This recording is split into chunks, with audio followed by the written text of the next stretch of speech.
En un mundo que avanza a toda velocidad, algo puede tener un gran valor en un momento, pero después no tener prácticamente nada. Pero hay un consenso en que hay algo que sí tendrá valor de manera constante y a mediano o largo plazo, que son los datos. De hecho, muchos lo llaman a los datos el nuevo petróleo. Precisamente ese fue uno de los temas del Congreso Futuro 2019 y lo abordamos en este encuentro del futuro junto a dos invitados. Martin Hilbert es asesor tecnológico de la Biblioteca del Congreso de Estados Unidos, doctor en Comunicación, Economía y Ciencias Sociales, además de profesor de la Universidad California en Davis. Martin, gracias por estar con nosotros. Gracias por tenerme. Y también tenemos a una persona de Chile. Él es profesor de la Ingeniería Industrial de la Universidad de Chile y también doctor en Ingeniería de la Información de la Universidad de Tokio. Juan Velázquez, también gracias por estar con nosotros acá en Encuentros del Futuro. Muchas gracias por la invitación. Quisiera preguntar, a ver, partiendo por Juan, ingeniero, ¿se puede dar alguna métrica, alguna forma de medir cuántos datos de todo tipo se producen en un día, en una semana, en un mes o quizás en un minuto? Bueno, se puede hacer alguna extrapolación bastante gruesa respecto de cuántos son los datos que se están transmitiendo. Por ejemplo, no sé, pues tú andas con tu celular, en promedio tú estás generando cierta cantidad de datos, estás viendo WhatsApp, estás viendo Facebook, estás viendo Twitter, etcétera, etcétera. Calcular un poco cuánto es lo que está transmitiendo una población y tener alguna noción de más o menos cuánto es lo que se genera, ¿no es cierto?, en tráfico, y también hay otras fuentes que nos permiten calcular esos tráficos. O sea, a través justamente de los que te dan conexión a Internet también podemos tener alguna posibilidad de tener eso, pero es muy difícil tirar una extrapolación exacta. Hace poco yo leía un artículo donde se hicieron unos cuantos cálculos, cada 20 minutos se estaban generando algo así como 15 petabytes, ¿no es cierto?, de datos a nivel de todas las redes, ¿ya? Pero eso es simplemente una extrapolación gruesa. Hace un par de años, Martin, tú hiciste un cálculo no de la cantidad de datos por alguna medida, sino que la velocidad en cuanto van avanzando, y mencionabas que más o menos toda la información disponible de todas las áreas y generadas por todas las personas y robots en el mundo se duplicaban cada 2 años y medio. ¿Sigues con esa medida o ya se achicó esa medida? No, yo creo que no, tienes que recordar lo que es duplicar, no es el crecimiento exponencial. La gente normalmente cuando usa en español también usan la palabra exponencial para decir como muy rápido. Pero no, o sea, exponencial necesita un exponente y es exponencial. Y no, si digo se duplica cada 2 años y medio, es decir, que cada 2 años y medio la humanidad puede guardar más información que ha guardado desde su primer día. La última vez que actualicé esta estimación, 2014, fueron 5 zettabytes. Entonces, necesitamos miles de años para guardar 5 zettabytes. Pero en los últimos 2 años y medio, agregamos igual 5 zettabytes, ¿no? Entonces, duplicar es súper rápido, sí. Y en estos momentos, ¿de dónde viene la principal fuente de información? ¿Fuentes oficiales? Nosotros, las personas, tú mencionabas el ejemplo del smartphone, Juan. ¿Cuál es la principal fuente de datos en estos momentos? Mira, difícil precisar, pero por ejemplo tienes las redes sociales donde está generándose mucho flujo de datos, pero esto va a ir, también se va a ir agregando nuevas generaciones de datos, de momento que nosotros tenemos todos los dispositivos de Internet de las Cosas, IoT, que están generando más datos y más datos y más datos. O sea, nada, por solo hecho que tú tengas tu celular para poder llegar acá usando el Waze o cualquier otra aplicación aledaña, ya estás generando un flujo de datos, pero día a día tú vas a tener más dispositivos que generan datos. No sé, pues tus zapatos van a estar dando una información respecto a cuánto caminas. Qué sé yo, estás tomando agua, eso también nos va a estar dando una información de cuánta agua tomas y lo estás mandando para el otro lado. Entonces, en la medida que van creciendo los dispositivos, ¿no es cierto?, ya sean vestibles o que te acompañan y que generan datos, se va a diversificar el tipo de datos y esto va a seguir creciendo. Y como dice Martin acá, ¿no es cierto?, el crecimiento, no quiero decir exponencial, concuerdo con él, pero sí es un crecimiento bastante estrambótico. ¿Qué nos espera? Mira, yo suelo decir que en estas cosas hablo de años de perro, no es que sean años malos, pero dicen que un año de un perrito es como 7 años nuestros. Bueno, en esto pasa un poco lo mismo, pasa un año en tecnología, pero son como 7 años en cualquier otra rama. Y el crecimiento más o menos va de la mano con esos 7 años. Y ahí, Martin, los datos per se nacen para que alguien los lea, para que alguien los tome, los segmente, los clasifique, los interprete, o simplemente es información que tampoco hay que tener la ambición de alguna manera de capturarla toda y gestionarla de alguna forma. No, los datos no nacen por eso. Para mí la palabra de Big Data, o que eso no me gusta tanto, usa la palabra huella digital. Para todos los fines sociales esta palabra sirve mucho mejor. Es una huella digital que tú dejas atrás.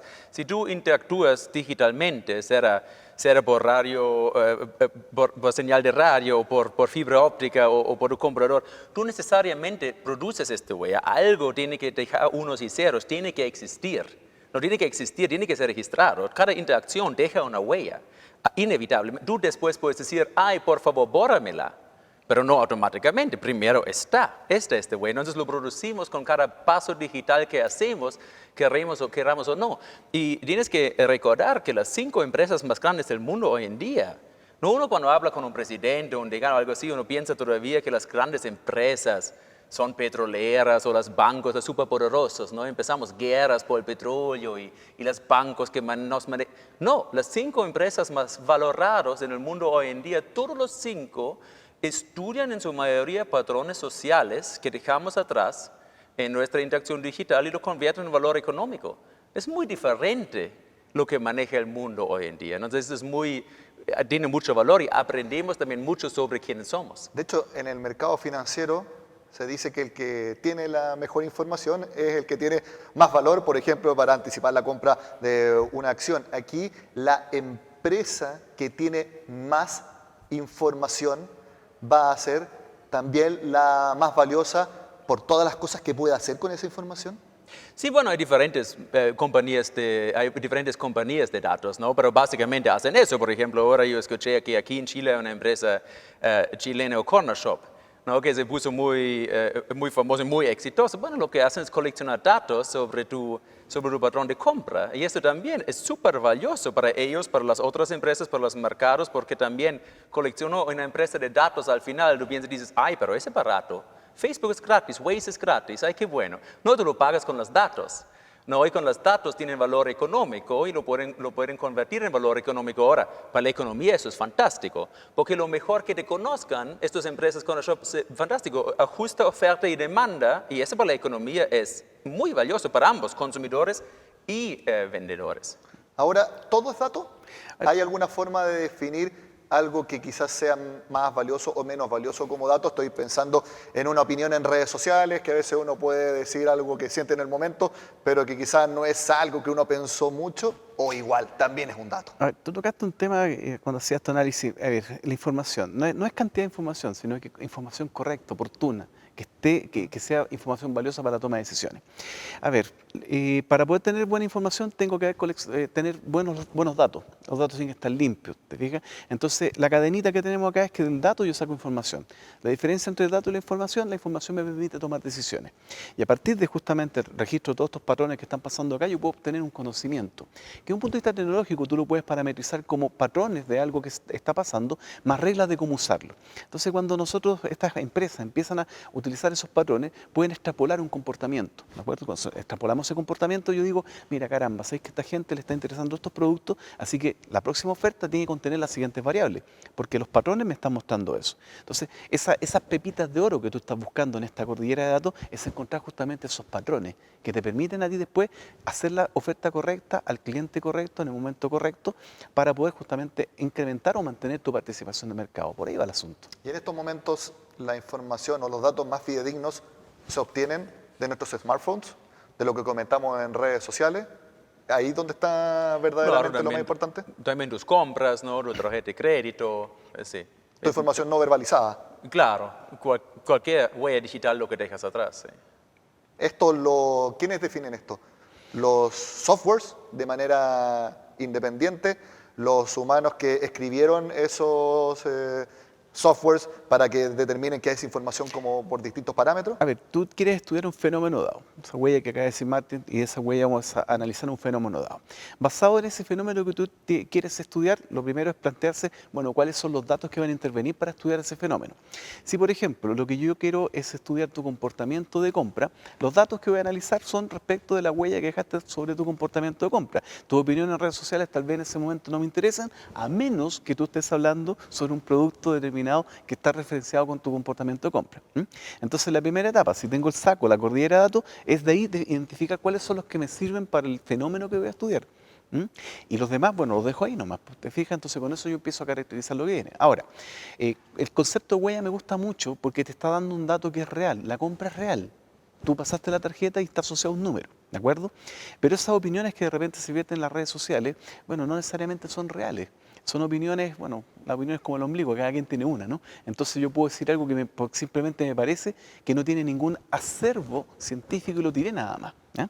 Entonces estamos hablando de el dato real, el dato verdadero, el dato que yo puedo utilizar para sacar información verdadera. Ahora, el tema es que las redes sociales generan realidades. Incluso Martin hace algún tiempo señaló que existe la dictadura de la información y que la democracia actual, la representativa como la conocemos, no está preparada para esta velocidad tecnológica, y me imagino que te refieres a las redes sociales.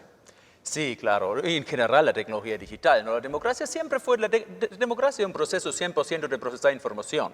¿No? Tomamos información del pueblo, por el pueblo, para el pueblo. Entonces está muy ligado a las posibilidades tecnológicas. Por ejemplo, la democracia directa de Atenas fue limitada a una ciudad, porque Aristóteles siempre dijo, no, la democracia nunca va a poder irse más allá de 70 kilómetros, porque la información no puede viajar más allá. No, son dos maratón, tienes que caminar mucho. ¿No? Entonces, cuando se eligió a Lincoln, en 1860, el presidente Lincoln de Estados Unidos, la gente en California no sabían por una semana quién es presidente, porque la información tenía que viajar. Entonces, ustedes ya tenían aquí el 6º presidente de Chile. También cuando se eligió, la gente en Antofagasta y en Punta Reina no sabían quién es presidente, porque alguien tenía que subirse al caballo y llevarlo. Y la democracia actual es escrita para esta época, para la época donde la información viaja a velocidad de caballo y cuando la información viaja a velocidad de luz. Y tenemos tanta información, ¿no? Es muy diferente, ¿no?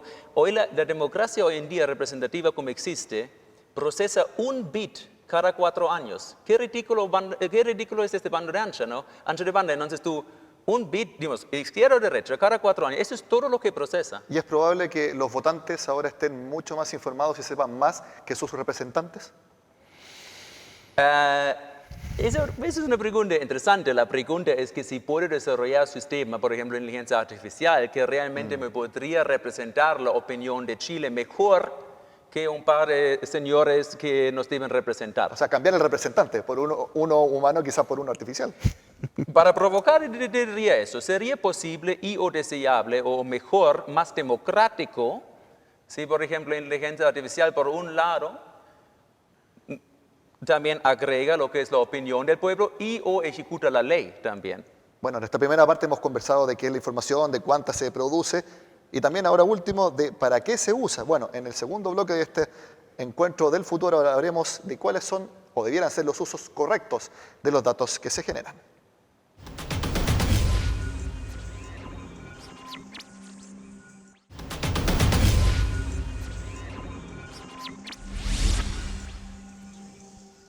Volvemos acá a Encuentros del Futuro hablando de lo que muchos dicen que va a ser el petróleo del futuro, que son los datos de todo tipo. Estamos conversando con Martin Hilbert, profesor de la Universidad de California Davis, y también con Juan Velázquez, doctor en Ingeniería de la Información de la Universidad de Tokio.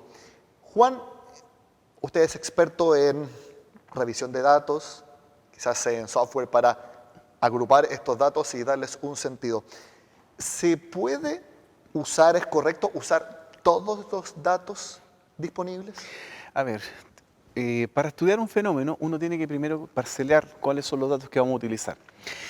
Si fuese el caso que todos los datos disponibles me permiten predecir el fenómeno, lo cual sería algo muy extraño, porque la verdad las cosas, no sé qué computador sería capaz de procesar eso.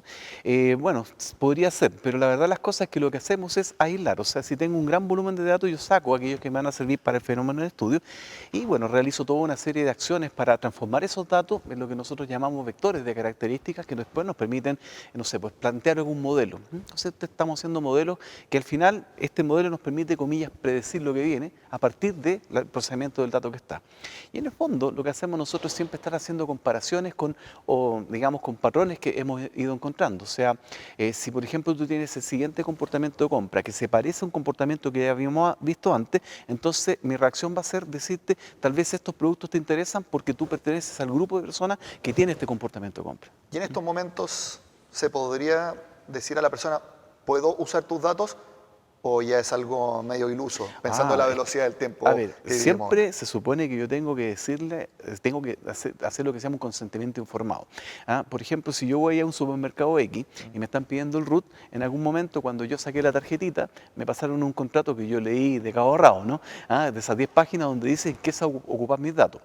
Bueno, efectivamente, cuando armé mi cuenta en Facebook, cuando armé mi cuenta en Twitter, ¿no es cierto?, aparece así un tremendo mamotreto de cosas que me explican para qué va a servir los datos. Pero si la gente no lo lee y dice yes, bueno, simplemente los datos ya son de ellos y ellos hacen lo que quieren, porque en realidad yo les dije. Claro, Pero tiene que haber un se ha consentimiento. entendido como una aceptación tácita, incluso implícita. Y Martin, tú mencionas que a las personas en verdad les importa poco la privacidad de sus datos. Bueno, importa poco también, no lo hemos visto también después que Edward Snowden reveló todo lo que hace el gobierno de Estados Unidos. ¿No? La gente dijo, ay, no, pero qué malo, pero bueno, igual no. El Google Maps y el Waze me ahorra 1 hora al día, igual es productivo. Y para la economía, digo, también es muy productiva. La economía, la meta de la economía es ajustar, coincidir, que oferta y demanda coinciden. Y para eso tengo que conocerte, para saber qué producir, tengo que también conocer el otro lado, necesito transparencia a buscar, los buscadores, la inteligencia me ayuda a buscar lo que fantástico para la economía hacer eso. Ahora, para muchas otras cosas también, ¿no? Para la salud también es muy importante que te conozco, ¿no? Porque si te doy una medicina que tú tienes una alergia, te podría matar. Entonces, en San Francisco hay una farmacia que hace años ya no hay ni un humano. O vas ahí y la máquina, el robot conoce tu historial médico y mezcla las cosas. Los farmacéuticos están automatizados hoy en día. Y nunca se equivocó, en todos estos años, nunca. Un humano un doctor, aunque estudiado, se equivoca de vez en cuando y ahí muere gente. Entonces, para algunas cosas es muy importante. Otras cosas, por ejemplo, los datos sobre tu salud. ¿Quién del gobierno debería tener acceso a eso? Entonces, es más una regla, ¿por qué deberían tener acceso a eso? O los datos sobre tus opiniones políticas. No, la gente, los partidos políticos deberían tener acceso a eso, o los datos sobre tu preferencia de compra. Los partidos políticos, ¿y para qué? ¿Y quién usa qué datos para qué? El problema muchas veces lo que pasa hoy en día, para ser bien sincero, todo esto, lo que llamamos inteligencia artificial, que básicamente nace de eso los datos grandes. Lo que llamamos hoy en día inteligencia artificial es todo aprendizaje de máquina, que básicamente busca patrones en estos datos, con diferentes técnicas, las famosas redes neuronales profundas y otros. Y básicamente toda la gente que trabaja en el tema, la gran mayoría de mis colegas que trabajan en el tema, que no están en la academia, trabajaron en solucionar 2 problemas. Uno es optimizar comerciales, publicidad, todo Silicon Valley, y otro es en seguridad nacional, para espiarte. Y la verdad es que esto nos dos y ahora tomamos estas soluciones y lo aplicamos a la democracia. No, pero no va a funcionar. La democracia tiene otros fines, pero nadie ha puesto las lucas sobre la mesa para decir, bueno, desarrollemos un sistema de información con inteligencia artificial que nos sirva para la democracia. No, usamos algoritmos de optimizar publicidad y lo aplicamos a la democracia, ¿no? O las de espiaje y lo aplicamos. No va a funcionar eso. ¿No? Pero eso no es culpa de la tecnología. Es culpa de quien busque soluciones a eso. Ahora, ¿hay alguna forma de medir de que el liberar nuestros datos, haciendo un ejercicio de que en realidad controlarlos 100% es imposible, como le decía, las múltiples formas que tenemos ahora de compartir nuestros datos? ¿Hay alguna forma de medir de que actualmente sean mayores los beneficios o las contras de esta liberación de los datos? A ver, más que hacer una medida, yo diría, mira, todo tiene una parte buena y una parte mala. Sí. Entonces, evidentemente, si nos ponemos restrictivos la liberación de los datos, los beneficios que tiene el procesar los datos para ayudar a las personas, ¿no es cierto?, y todo lo demás, bueno, se pierden, ¿de acuerdo? Hay que tener simplemente cuidado con respecto, por lo menos informar para qué se usan los datos y consagrar justamente que tú tienes derechos detrás de esos datos. Como decía recién Martín, o sea, imagínate, ya, pues estamos sacando información que está relacionada con tu afiliación política. ¿Qué opinas tú? No sé, pues yo quiero contratarte para algún trabajo y porque yo vi que tú tenías una opinión política distinta a la mía, mejor no te contrato y te discrimino. Entonces, cuando yo empiezo a discriminar, estoy usando algo malo que estoy sacando a partir del dato. Entonces, ¿hasta dónde dejar justamente esta apertura? Lo primero en la apertura es informar, consentimiento informado de por qué estoy tomando el dato. Tremendos beneficios que yo tenga información de tu historial médico, porque el día de mañana te pasa algo, no sé, pues yo no sabía que tú eras alérgico a la penicilina, pero ahí estaba. Pero imagínate que tú tienes una cardiopatía que está registrada ahí y el día de mañana yo como empleador digo que no te quiero emplear porque vas a tener problemas. Te discrimino, ¿te fijas? Esos son análisis subjetivos en base a cosas objetivas como son los datos, o también los datos subjetivos pueden ser cuantificables. Bueno, los datos, el análisis de datos siempre discrimina datos, eso es lo que hace, ¿no? Tú buscas en los datos para discriminar. Entonces, y lo interesante ahora, hablando de eso, lo que mencionó Juan, ¿no? Si tú preguntas a una inteligencia artificial quién emplear, no, la inteligencia artificial te dice, no empleas a alguien con un nombre afroamericano porque la probabilidad que esta persona se va a prisión es muy alta. Emplea a alguien con un nombre europeo porque lo representas en estos espacios. Realmente imagínate un espacio con muchas palabras, muchos conceptos. Y la esquina donde están, digamos, los nombres europeos, por ejemplo, están juntos con algunos conceptos y los que algunos con nombre de minoría están en otro. Entonces la inteligencia artificial es eso, igual de hombres y mujer. Dice, hombre, sí, va a ser más exitoso y mujer, no. Entonces tú preguntas, ¿y por qué la inteligencia artificial es tan racista y sexista? ¿Y dónde sacó todas estas cosas? Lo sacó de nosotros. Se leyó todo lo que hemos escrito en los últimos 250 años, todos los libros, periódicos, todas las enciclopedias, y dice, ustedes dicen que alguien con este nombre tiene más probabilidad de ser exitoso, por eso lo usas, ¿no? Pero entonces si le enseñamos a la inteligencia artificial nuestros prejuicios, la cosa va a ponerse bien feo, porque ella realmente ahora revela estos. No significa que es posible, ya se ha comprobado, desarrollar inteligencia artificial que tiene ningún prejuicio, muchos menos prejuicios que cualquier juez en el Corte Suprema. Porque aunque después de 40 años todavía tienen prejuicios, pero la inteligencia artificial se puede programar sin prejuicios. No lo hemos hecho y no lo estamos haciendo, pero no es culpa de la tecnología, vuelvo a eso. ¿Y quién o qué debe estar al final de la cadena de decisión? Si la inteligencia artificial recolecta muchos datos y saca conclusiones, de todas maneras tiene que tener al final una revisión humana y después realmente se toma la decisión de alguna forma. Mira, a mí cuando desarrollamos, por ejemplo, sistemas para los médicos al principio tenían miedo porque decían, bueno, esto va a tomar decisiones por nosotros. No. Esto lo que está haciendo es procesar una cantidad de datos estrambóticamente grande que el ser humano no puede procesar, pero el resultado finalmente es para ayudarte a ti a tomar esa decisión inteligente. Yo tengo cuidado con eso, la inteligencia artificial, aquí hay dos partes. Está por un lado la capacidad de aprendizaje que tiene justamente estos algoritmos, que como decía Marta, ¿cierto? Toma los patrones y después esto aprende lo que nosotros dijimos, pero hay otra parte que es muy humana, que es la capacidad de razonamiento. Esa segunda parte es justamente la que por ahora, toco madera, ¿no es cierto?, no la tenemos incorporada, porque con eso ya la máquina estaría tomando decisiones como si fuera un ser humano. ¿De acuerdo? Entonces ahí la cosa se pone un poquito más compleja, porque esta máquina está tomando decisiones, está extrapolando cosas y en la verdad que el día de mañana, no sé, pues dejemos que la máquina haga todo mejor. Entonces...